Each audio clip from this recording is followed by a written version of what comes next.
Hello, everyone. Welcome back to the This Is Me podcast. I'm Karen. And I'm Ellie, and today we have Mollie joining us. Mollie, whose path has been pretty non-traditional to get to where she is today, where she now works for Vinted as head of brand operations. So Mollie, thank you so much for joining us today and taking the time out of your day to speak to us. Why don't you get us started and just tell us a bit about yourself and how you got non-traditionally to where you are today?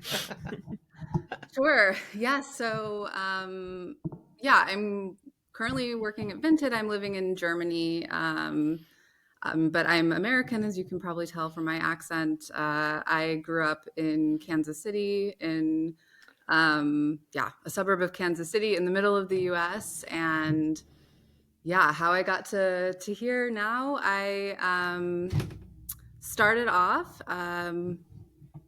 As a classical musician. So I started playing the harp when I was 6. So that's an interesting choice at 6. Yeah, exactly. How did that happen? My family, we went out to dinner before Christmas for like a festive meal, and there was a harpist at the restaurant, and I was just totally enamored with it. I guess I spent the whole meal like just standing over and staring at her and like asking her questions. And then by the end of the meal, she'd slipped her business card to my dad and was like, if your daughter ever wants to try to play, I teach lessons. And then for my birthday the following year, I got to try a lesson. Wow. And it just stuck. So that's amazing. Yeah.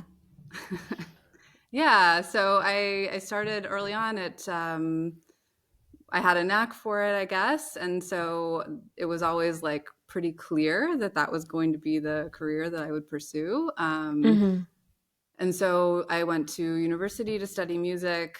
I went to grad school as well. I got my master's in music performance and had, probably like a 10-year career just doing that full time. Wow. Like concerts and performances when you say you were doing it. Yeah. Sorry. Exactly.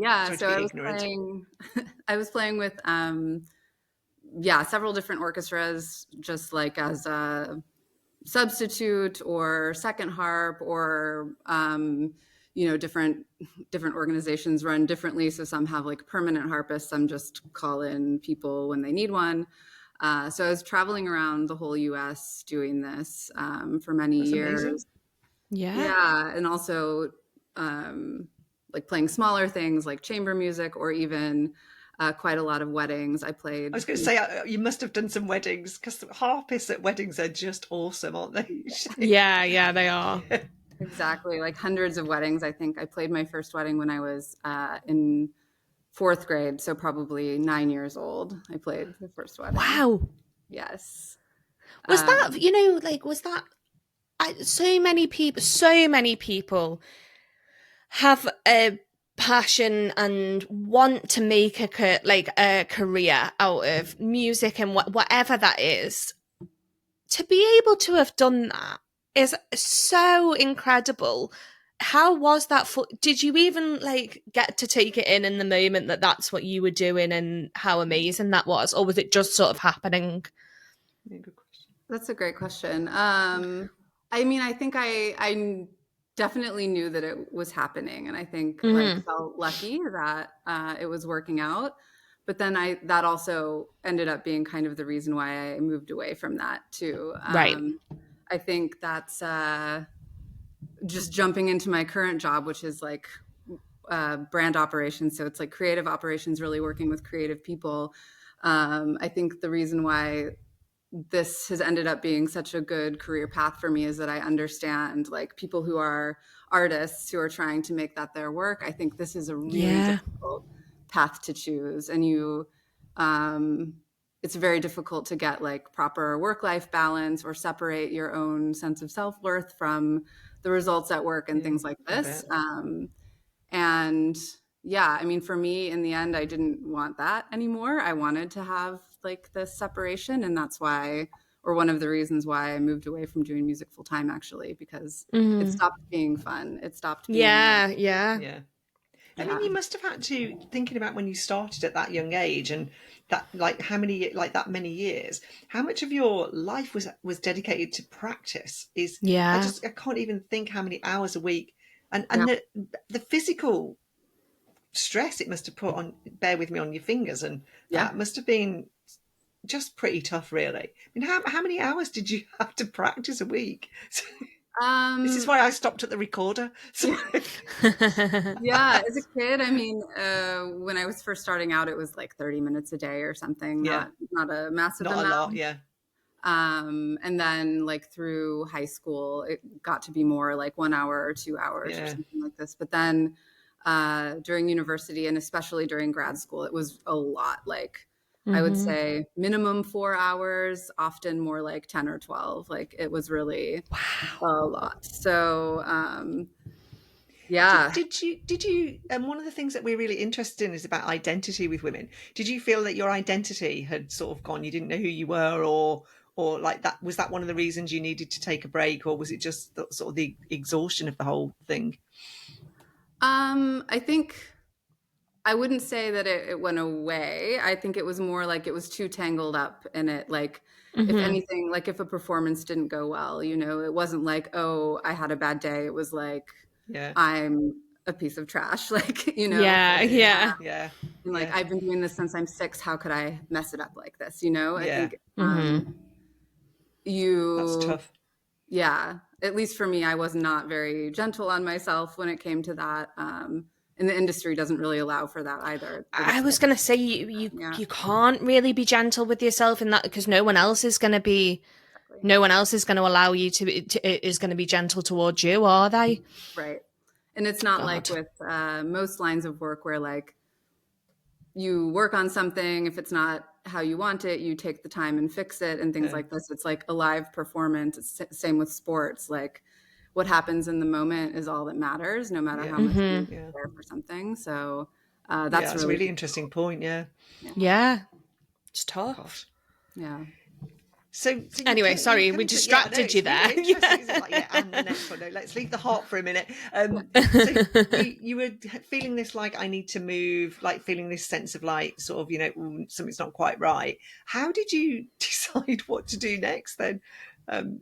Yeah, I think, and this is where I think things just kind of happened in sort of a fortuitous way. I was pretty unhappy. I was traveling all the time. I think I calculated at some point that I was actually in my apartment that I was renting something like 4 weeks a year total if I added up the Wow. days. So it was really like all the time on the road and driving everywhere because I had Yeah, to take my harp. So I would drive from like, I lived in Houston, Texas, and I would drive to Spokane, Washington, which is like Oh my God. further away than Houston how is many from hours? where I live now. So uh, definitely would do it over like 3 days, 3 long days. You must have been exhausted. Yeah, exactly. So I was really exhausted. And wasn't finding the love with it. Like I was having a lot of fun in certain things that I was doing, but overall it felt like, Yeah. Yeah, is this what it's always going to be like? And I had a band that I was playing with for fun. So it was a harp duo. We were playing Metallica covers. Wow. Yeah. And we did a tour in Europe, so in the UK and in Germany. And in one of the venues we played in Germany was owned by my now husband. So we met when we played there. And yeah, we hit it off right away. He came to a couple of shows on the tour after that. And then I had another opportunity to come back to Germany for work after that. And yeah, we just that's we lovely. fell in That's love fate, isn't and it? We fell in love. Yeah, that's fate, though, exactly. isn't it? Oh, that's awesome. Yeah. Is And your we just husband German then, or is is he? German, Yeah, yes. yeah, Yeah. So yeah, so we discussed like what do we do about this? And I was like, I've always wanted to live in Europe. I'm moving there. yeah. So I did. And yeah, haven't Wow. Well, regretted it. that Yeah. was going to be my next question is, Well, I think any move from any continent to a different continent is overwhelming. Yeah. Like, were you overwhelmed by it? Were you unsure, or were you like, no, like I've always, like you said, like I've wanted to do this. Let's just try. I think I was like fully in for the adventure in the Cool. beginning.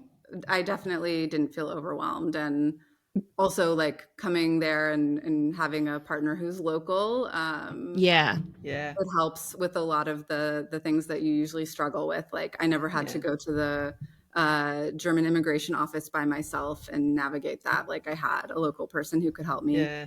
with that. So in that way, it made it pretty easy. I think in the beginning, it was all just so exciting. So Yeah. Yeah. I didn't feel that overwhelmed at that time. Did, Yeah. did your harp go with you? Or was your harp left in Houston? My harp. So that was the other piece of luck, was that the Houston Symphony was going on a UK tour in that fall, and I just happened to be booked to play on it, and so they brought my harp to England with them in Oh, their like freight That is plane. good. Wow. Um, Yeah, I was wondering how you'd shipped it. So, yeah, I wouldn't have been yeah. able to do it on my own at all. It's like no. prohibitively expensive. So Somebody's um, looking after you, isn't it? All the stars Yeah, it's align. like a very Yeah. serendipitous. Yeah, it Is is, that the yeah. word? Is that the word I It's mean? I nearly the think that's word, the I word I think, yeah. mean. Yeah. yeah, yeah, exactly. So so they brought it over, and then my husband now, he picked me up at the Barbican in London. We took my harp in a van and drove it back to Germany. So yeah. That's amazing. That is, I don't quite know what to say about that. That's because that is a pretty monumental thing to organise, isn't it? Shipping a harp, and Yeah, like somebody did it for you. So, exactly. Yeah. Yeah, I really yeah, lucked out with that. So yeah, it's cool. yeah. So, So at so, what so you're point then back. do you Sorry, go on get now. to like do you go, okay, I don't want to do this anymore? Yeah, so I mean, I think I didn't say that explicitly when I Yeah. left. In the beginning, I took sabbaticals where I could. I had like a teaching job, for example, where I took a sabbatical for a year. I was just trying it out. Let's see. And in the beginning, I was actually going back to the US pretty frequently to still play some things like that I'd booked before I decided to move. And then it just kind of fizzled out basically. And Yeah, I was pursuing it a little bit, but when I first moved over, we were living in a small town kind of in the center of Germany, and there wasn't really a lot of Yeah. cultural opportunities. I didn't speak German either, so I met like one other harpist in town, and we kind of became friends, but I wasn't trying actively to yeah, like make a career out of it. Yeah. Um, and just like because of that, I ended up taking about 2 years off. And I think I realized in retrospect, thinking about that time, that I did that because I needed the break. But Mm-hmm. then, yeah, we moved to a bigger city, and I decided to try to put a little more effort into building a network and trying to play and stuff. And so now I have that, and I play. I would say like at least once a month or so, sometimes more. And I play like when I want to, what I yeah, want to. So now it's fun again. And yeah. that's been really That's great. lovely. Yeah. Yeah, Yeah, they do that's say, don't lovely. they? Like, if you started paying anyone for what they like to do, what they are passionate about, you do lose it because it becomes a job. Then there's more pressure on it Yeah, to be this thing and that. What? Yeah, our jobs are our jobs, aren't they? Like, it's sometimes Yeah. there should be a separation. Yeah, absolutely. I think about this a lot because we did a workshop last year, our leadership group, with a coach, and her thing was like about bringing your whole self to work, and like the idea of work-life balance, and do you really want that, or should your work be this like integral part of Mm-hmm. your personality? And I mean, I think it should be to some degree, but also for me, it's very important to have that kind of divide, and like to understand what is yeah, my job versus what is like what am I? Who I are guess. you? Yeah, who are Yeah. you? Yeah. Yeah, I think you're Yeah. right. I think if you dedicate your whole self to work, Yeah. it's too narrow. You don't become who you really want to become. So I think it's boundaries are really difficult, aren't they? Because boundaries aren't just physical boundaries; they're mental boundaries. But then they start to shape who you are. That you became Mhm. the harpist that was your Mhm. job, that wasn't necessarily Molly. It's a really all consuming thing, I think. Um, Definitely. Yeah. yeah. Do you still play Metallica, or have you moved on? I totally would. The other half of Harptalica, she's still living in Oh, Metallica. yeah, That's she's great. still living in Louisiana, and if she would be up for a reunion, I would be too. So, is Put it out there. I'm kind of desperate to see that now. Yeah, I our thought you would be. YouTube tour was very successful, actually. The I English don't doubt people that. loved it. Yeah, It's So, just like a I quirky, don't doubt quirky that at take on it, all. isn't it? yeah, Yeah. yeah. Yeah. So you're back at home. You're getting your network. Yeah. Yes. Presumably, you decided I need to do something not just necessarily for love, but for money. So, Yeah.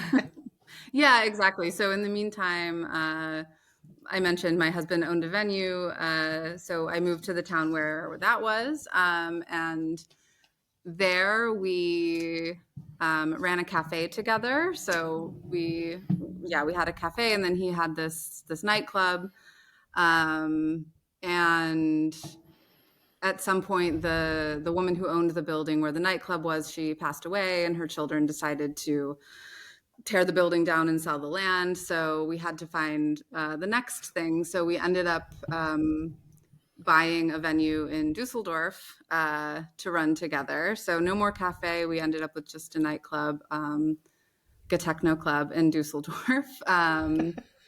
And yeah, we were running this together. And at some point, then I realized like I really enjoyed doing like the booking and all the admin stuff. But I cannot work all night long. Like I just Hmm. I'm cannot not do it. surprised.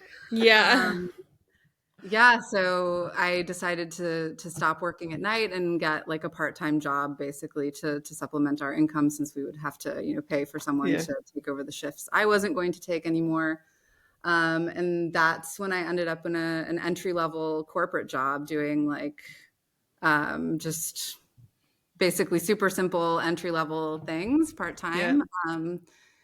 And that went well, I guess. I like pretty quickly moved into a full-time role, and then um, got into marketing and project management and things like this. And But how did that happen then, Molly? That's an interesting. Like it went well, I presume, because it's like a really big difference. Why do you think it worked for you? Because I think when you say it worked well, it might have worked well for the company, but it also worked well for you. What was it that made Hmm. you fit it? Because I think you have that amazing skill. Um, but it'd be interesting to know why you think it worked well. Um, Yeah. yeah, so I guess it was like really just sort of circumstances and luck that I got this job in the first place. So it was at we're going to have a little bit of you, Lucky Molly. I'm going to start calling you. Yeah. so the job was at Trivago, if you've heard of it. Oh yeah, yeah. Yeah. And it's very difficult to get a job there. Actually, they have like a highly competitive, a lot of people apply to work there, and it's very difficult. But it was in Dusseldorf where I was living, and I just happened to like be a native English speaker, local, could start immediately for this entry level job doing SEO backlink cleanup, which is Oh, okay. a very Yeah. exciting job. So like just going through, a list of a million a Hmm. million links back to the website and evaluating if they were quality or not. And yeah, but I think, I a pretty reliable, responsible employee, if I do say so myself. And Hmm. I got along well with my boss, and there was a bit of a restructure in the team. So she offered me a full-time role in the new structure. And yeah, I mean, the company itself, they have like a super flexible working hours. So I was able to, in the beginning, I was working from like 7 a.m. till 3 p.m. instead of 9 to 5, so that I could also do the other things that I wanted to do. Do the other shifts, 7 p.m. Exactly. to 3 a.m. Yeah. Yeah. Yeah. And so that all worked out really nicely. Really nice people there. And What do you, so this is probably might be a hard question for you, but I think it's really interesting for people listening, because Ellie and I often talk about women in particular are put in boxes like, oh, you've got a corporate career, you've got this career, you're a that career, and sometimes those barriers are like mental barriers. What do you think in your character enabled you? Because it's really different to go from a nightclub to a corporate environment. What do you think was in your personality? Was it your openness? What is it about Mollie that helped you fit into this, like, go from your nightclub to your corporate job? yeah, I mean, I think after having been, self-employed all that time as a Yeah. musician, and then also with the nightclub, it's very unstable. You Yeah. don't know what the income is going to be, and I was definitely hungry for some stability, so Yeah. that Okay. influenced me a Makes lot. sense. And I think in the beginning, that's really all I wanted from it. Like I didn't Yeah. have Yeah. any So it expectations at gave all. you what you needed. Yeah. No, Yeah, I think that makes absolute sense, that if you do something that you need, you're prepared to adapt. yeah, exactly. And I Yeah. wasn't ambitious about it either. Like I was just like, this Yeah. is a job. It's great. I get a paycheck. People are nice. Like, what more could I Yeah. Yeah. want? No, that makes sense. Yeah. Essentially. No, it's really interesting because Yeah, it I've is. always, and I was going to ask, but I didn't want to, like, I was, you don't want to start projecting onto people, do you? And going, oh, Molly, you must have felt like this. But like, because I've always wondered, because of what, like, I've always done and we've always worked, like, in this business, which, yes, is a business, but it doesn't operate like your average corporate business. And you do wonder, like, how you would react to the structure and whether actually the structure, would be, can't get any of my words out now. But whether that would be like, whether that does provide a sense of security, and Yeah. like you can go to your job and you can do it and you can do your 7 till 3, and Yes. that there is an income coming that you can. So I think I do wonder whether that sense of security is really appealing sometimes, isn't it? Yes, absolutely. You, especially when you're working in corporate, then you hear a lot of people say like, oh, my dream is to open a cafe, or I would love to work for myself, or whatever. And I kind of did this journey backwards. So I think, when I hear people say that, I'm like, I get it. I understand the appeal, but also it's a ton of work. It's a ton of, Yeah. Yeah. It's a lot of responsibility. A yeah. And friend of ours messaged me yesterday to see if we could have a catch up, and they have gone from a corporate to self-employed, and they messaged yesterday to sort of say, I'm not really sure, and I just messaged back and went, it doesn't matter. Do you know, like, it doesn't, you do what you feel, which is a little bit what you've done, really. Like, stop labeling it yeah, and do what, to Ellie's point, do what you need at that moment of time, albeit whether Mm-hmm. that's self-employed, taking a sabbatical, or being employed in a corporate. And I think we've got to break these myths down about it. It doesn't matter your employment status. I think it's a really good point. It's what you need at that moment in time Yeah. is really important. And we shouldn't really be defined by, is that a corporate job, or is that a self-employed, or is it part-time, or is it a low-level job, or whatever. yeah. It's what we need at that time. It's a really good point. Really, really, yeah, really Yeah. insightful. Yeah. So you said that you went in and you weren't overly ambitious about it, and not to jump the gun, but you now are head of brand operations. So then ambition must have come along the way somewhere. How does your corporate life look from that point on? Yeah. So, I mean, I had many different roles in my time at Trivago. Like I moved through different marketing, project management, ended up in account management, and I always enjoyed it basically. But I actually always felt like I just sort of landed someplace. Like I wasn't Mm-hmm. making necessarily active choices. I mean, a Yeah. couple of times I went for a role, but mostly it was like I just sort of made decisions as they came or took opportunities as they came. I never thought about what I wanted long term from it. And I think that's because of how it started, that it was meant to just be supplementary. Yeah. It was just meant to like provide some stability, not get in the way of me doing whatever else I wanted to do. And at some point it became, full-time job. Like I am here 8 hours every day, sometimes more. And I realized, as many people did during the pandemic, I was doing some soul searching and thinking like, is this what I really want the rest of my life to look like? And I was talking to a friend about this and like kind of analyzing, what would I want to do? Like, imagine I stay in the corporate world now for the end of my career. Like, is this it? Or is there something else I would like to pursue? And so we kind of dissected what I liked about my current job and what I had liked about previous jobs, and also what maybe I was missing as well. And actually it came down to that, like, I do really like troubleshooting and helping people and organizing things, but I wasn't getting a whole lot of satisfaction out of like just the business side of things, I guess. It always felt very dry and impersonal to me. And another friend had recently started working at Vinted, and she I was talking to her about this, and she was like, "Oh, we just posted a role for a creative operations manager." That kind of sounds like what you're talking about, like lots of troubleshooting, organizing, projects, process stuff, but then also working with creative people instead of just business people. So yeah, I applied for that job, and it was the first time that I really went for something like, because I was interested in the actual essence of it, I guess. I was also really passionate about Vinted as a company. I was a longtime user, and they are a mission-based company and things like this. So I was really excited about it for that reason, and ended up getting the job. And so in this role, I guess I have been, I wouldn't even say more ambitious, but like more there because like I consciously chose to be, rather than And I think that is a really, like, it's a really good point, because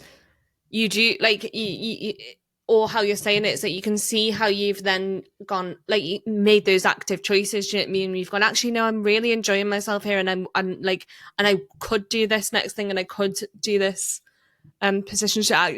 It makes sense now that you've talked it through like that. Yeah, definitely. I think it's I agree. I think it's a really important point to make, though, because conscious. I won't be with my career, but I was the same. Happened to be in a great company, got loads of different things to do, but never really consciously. I was always choosing an opportunity that had been given. Does that make sense? Rather than, and when I left that company and went to another one, I had to sit down and think, what do I like? What do, like, where do I want to be? What do I love?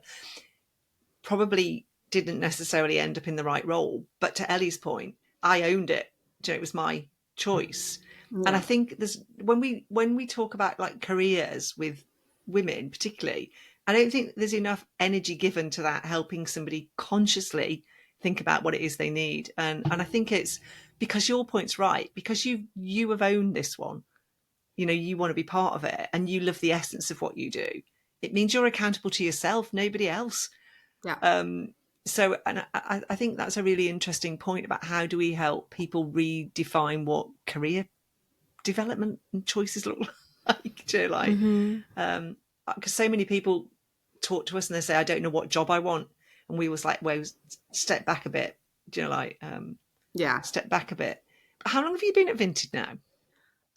It's going to be 4 years in this beginning of the year. So you've done all that quite quickly as well. Then, like it's like your progression has. I mean, it's been essentially the same role the whole time. The title changed.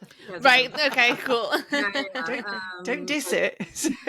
No, but I mean, in the beginning it was just me, but then in the meantime, I've gotten a team, and the scope has expanded a little bit beyond just the creative team. But essentially, it's the same role the whole time. So, but yeah, I mean, it has been. It feels like a long time and a short time. The same. Yeah. What is like, what are your, having worked with you and knowing the team, they're an amazing team, and like Yeah, they with a are. massive strategy to achieve. How has it been pushing you out your comfort zone over the last few years about, like leading a team, managing a team, but also driving a really successful business? Quite a lot of ambiguity. How's it pushed you out your own comfort zone as a leader? I mean, yeah, absolutely. Like, I think it all relates to what I said before about kind of choosing to be here too. Like, in my previous jobs, I always, obviously, I wanted everything to be successful and things like this, but I always just felt like I was along for the ride. Like, I happen to be Right. here. I'm doing what I need to do, maybe more, but like, I'm not necessarily a driving force behind anything. And that's a huge difference for sure. Yeah, yeah. Yeah. So, and I think also like in my current role, it's my direct team is quite small, but we are doing this like operational stuff for a quite large group of people. Yeah. So that's been a challenge for sure because a bunch of different teams and many different characters and Yeah. And what cultures. yeah, actually, yeah, Yeah. absolutely. Always working in an international environment that is also adding a layer of complexity. So, yeah. How do you like own your own sort of personal development and self-development? How are you always making sure you're prepared for whatever you're dealing with? Do you do anything like that? I have a coach that I work with, Oh, so yeah, this is that's all good. obviously super helpful. And also, I think it's a lot of it is to do with the close relationships with my peers. I have a couple of people, a handful actually in my direct peer group where we just really support each other, I think, and really work as sounding boards for each other, and been really lucky in that aspect to work with really great people. Can I ask, is like, and this has kind of got nothing to do with it, but I guess kind of in a way that it does.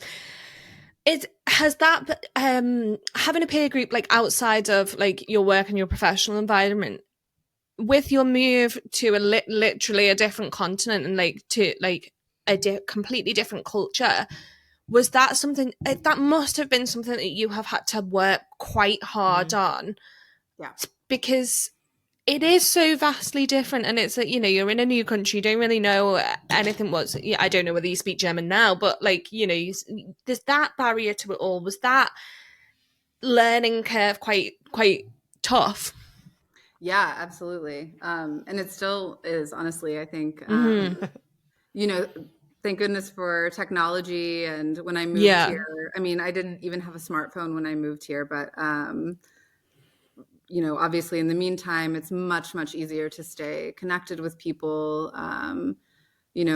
Social media is bad in a lot of ways, but I'm so happy that I have it because I've been able to stay in Yeah. touch with people Yeah. at home.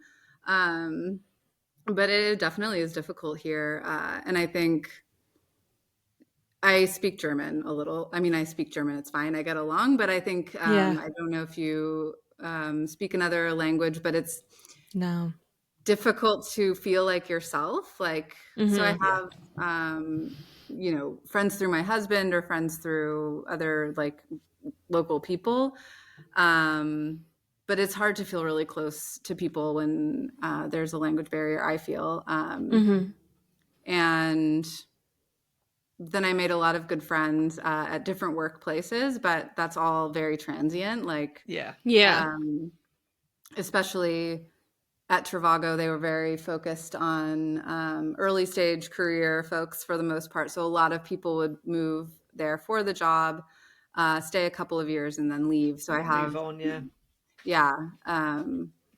So it is difficult, and I think I don't really have a solution for it, unfortunately. No, and to be honest with you, probably like I was just, that was more because I was really interested, because Yeah.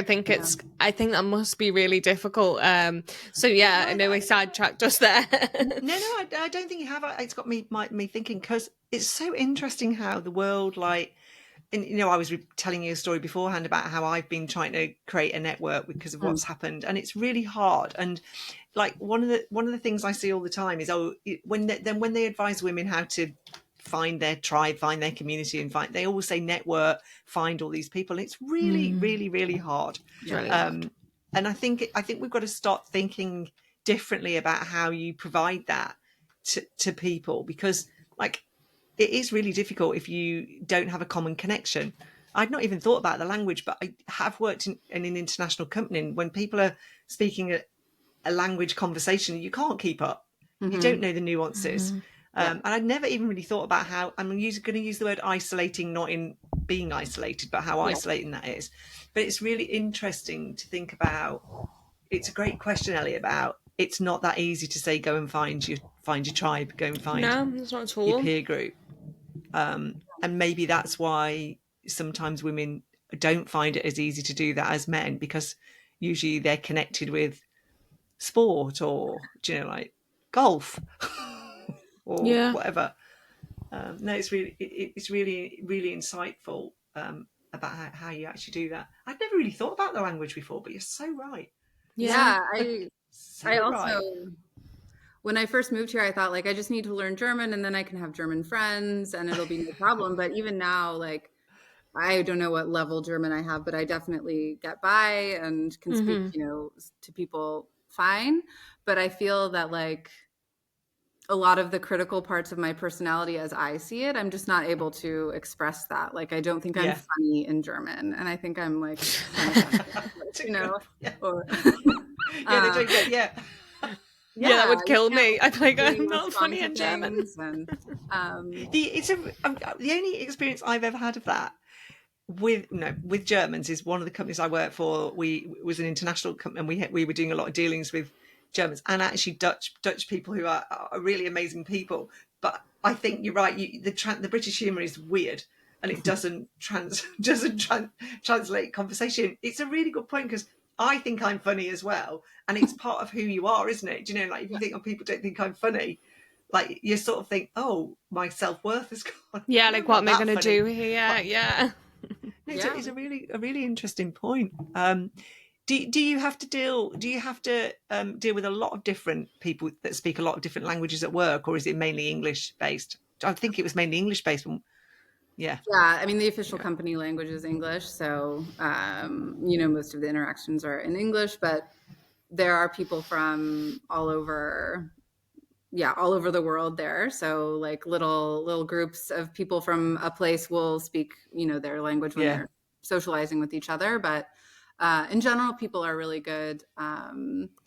The headquarters of the company is in Lithuania, and so a huge chunk of people are Lithuanian. But even when the majority of the group is Lithuanian, everybody's really good about always speaking English, even when they're just talking to each other. Like I never feel isolated in that way, like in people, talking in their own and language. You always feel funny. Exactly. But I mean, that's obviously, like for me as a native speaker, that's nice, but then it might be a challenge for people who aren't. So I definitely have a lot of respect for people who work in not their native tongue, because I think that's really difficult. Definitely. Like I genuinely can't even like begin to imagine it. It must be really difficult. I'm going to ask you a question now, and I fear I might be putting you on the spot. So, like, if I am, just tell me to. But I just think it's so, like, because we just recently had a conversation with another lady, Heather, who talked about this sort of like squiggly career path, and that, not linear thing. What do you think that it's taught you the most? Because I do think it's I think a lot of people, I will get to a question in a second, I promise you. But I do think it's like, what is it that I'm trying to say? Like, I'm going to be quiet. I'm rambling on. What is it that you have like got that you've got out of it, that you've come to learn about yourself, that, or like, is there a lesson in it, or should I just move on? Question. If we ever got to a question. In amongst a lot of words, it was a good question.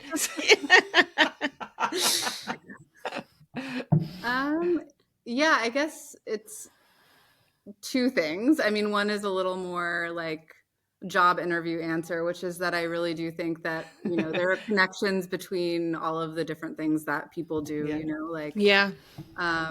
it's, I think, sometimes difficult to see the line through different jobs, but even being a musician, there are things that I take from that that help me be good in my work Yeah. now.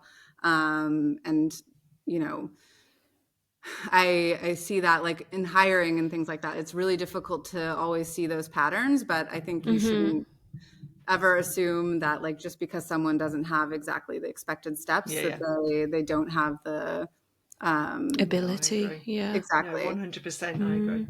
Yeah. I And think then seeing the patterns, yeah, good one. yeah. Yeah. And then for me personally, I think it's really just like shown me that I can adapt to different situations and that, I, I don't know if I will stay in the corporate world for the rest of my career. I can see doing it, but I can also imagine doing something completely different. And I think that's okay. Like in the beginning as a musician, I always, and especially then when I stopped being a musician, I found it very difficult to believe in my own ability to kind of catch up because I felt like I Yeah. did something since I was 6 years old, and so like Yeah. that is a depth of expertise that I will never be able to recreate in a different field. And I think Yeah, good point. I'd in the never thought about beginning, that. yeah, in the beginning, I really struggled with that because I thought like nobody will ever take me seriously in a marketing job because like I didn't start marketing when I was 6, like Yeah. which is obviously absurd, but I think that's a lesson that I had to learn for myself that like you know I need to see the connections between all of the things and that I need to believe that I can Yeah. be adaptable and try new things and become good at new things and Yeah. yeah. Yeah, I don't think it's absurd at all. Like, No, I don't. I No. think it makes total sense, particularly because of it's such a competitive environment that you've come from. You've had to spend your whole life going, no, I literally have to be the best at this. Yeah. Yeah. So I don't In think this it's moment. absurd at all. Yeah, you've got to like to have to sort of unlearn that. Yes. Yeah. Must have been really difficult. I Yeah. also think it's really interesting about the power of the language that you use there and we use, which is I won't be able to catch up. Like, what a nonsense that is. Not you personally, but what a nonsense of a world we've created with the whole 10,000 hours. Yeah. Yeah. Do you like, we've given this, like, give the guy his due. He's created this, like, you've got to do 10,000. And I espoused it for many a year. And then when you suddenly think, what a lot of nonsense, because your 10,000 hours has given you, hasn't always been with the harp or with marketing, but has been being Mollie and being who you are. And I think catching up is, like, I've got to catch up with people. I should be doing this at this age. I've not done this. Yeah. Are all like these like systemic barriers. Whereas actually, as Ellie says, what you had to do, the dedication at such a young age, the having to get up and go and play, practice your heart when you probably wanted to be out, doing something else. And then the competitiveness, the toughness, Yeah. he's like, that would mean you can be a CEO of one of the biggest companies of the world. Just Yeah. because you got it playing Well, a harp. discipline alone. Yeah. Yeah. And like getting up every day and knowing, God, I'm going to be criticized, I'm going to be spoken about. So I think it's like a really interesting challenge to the world we've created and the language we use about what good looks like Yeah. for a person. And I really love your seeing the patterns, seeing the DNA, seeing the stick of, I can't think what to call it. So I'm like Ellie now, the stick of rock that goes through you. Doesn't matter that it's as a harpist or as a nightclub bouncer or whatever you do, like, or whatever it looks like, because actually the essence of you is what gives you the strengths. Yeah, it's really interesting. Yeah, I think we have to work harder, don't we, to change narratives about. I think so, because I think what I've from listening to your story, I just think you've made the decision for you at every turn, and so many people have to really struggle to. Don't get me wrong, I'm not saying that you haven't struggled with those decisions or things like that, but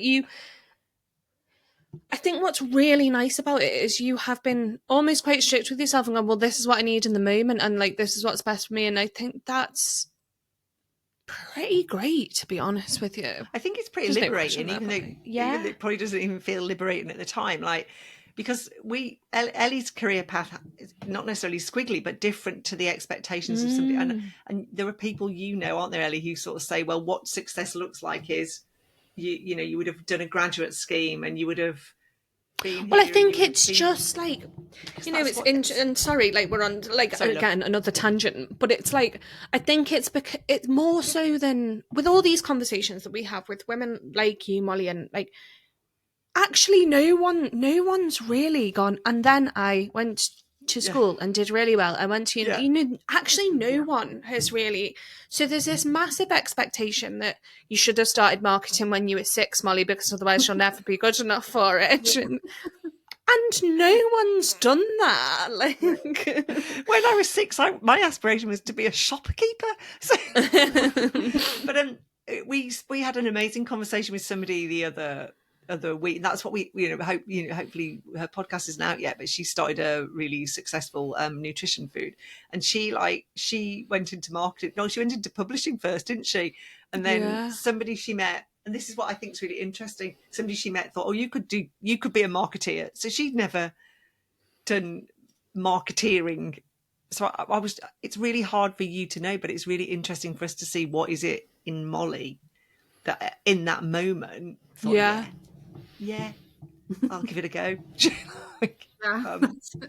She's like the like, what is the answer to the question that we all want to know? But and I think there isn't one. So what dare we ask what the next 6 months look like for you? I mean, no big changes expected. Actually made a big change earlier this year. My husband and I decided to move out to the country to see if we like it. So this has been a big experiment of not living in the city for the first time ever. So I think leaning into that a little bit. How's it going? Good. Yeah, I like it. It's very peaceful and quiet. Lots of time outside, which was much needed. So. Well, I'm clearly never going to ask you to dox yourself, but your surrounding environment behind you looks lovely. I thought that. that doesn't look like the city. So.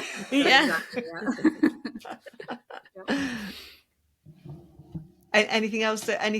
Other things you've got planned? Any other sort of like Mollie stuff? Well, my brother just had a baby, so I'm gonna go to the US and spend some time with my new nephew. And I mean, otherwise, I think nothing super big or changey planned. Just trying to enjoy life right now. So brilliant. Well, we had the best time with your team, and one of the things that inspired us to, and we talked about it earlier, to hear your story was all of the things you've just told us today. Like your energy and your sort of like just your magicalness to get things done is and it's been really interesting to hear, hasn't it, Elle? So I've really enjoyed this conversation, so thank you very much. Thank you. And then last and final question for you is, if you had to pick a song, and now I really hope it's a Metallica song, please don't disappoint me. No, I'm really joking. Get the harp out actually. If you had to pick a song to be the theme song for your life, what song would that be? I mean, as you can probably expect, I really overthought this one and was like going through all of my music collection trying to find the perfect song. But I kept landing back on a song by Amanda Palmer called "In My Mind," which I think is about about figuring out who you are and what you want and this kind of thing. So I don't know if you know the song, but no, I don't. No, I don't know at all. So I'll give it a little Google. Yeah. We're having a playlist, Mollie, so we're creating a playlist of all the songs that people do, and it's very eclectic, isn't it, Elle? So it is. Yeah, we've challenged ourselves to pick ours. I know. I was thinking about that the other day. Anyway, no, this has been brilliant. Thank you so much for taking the time out of your day to My pleasure. chat Thank to you so us. much. Thank you so much. Yeah. No, and it's thank you lovely. everyone Thank you. for listening, and we will see you next time. Bye. Auf Wiedersehen. GCSE.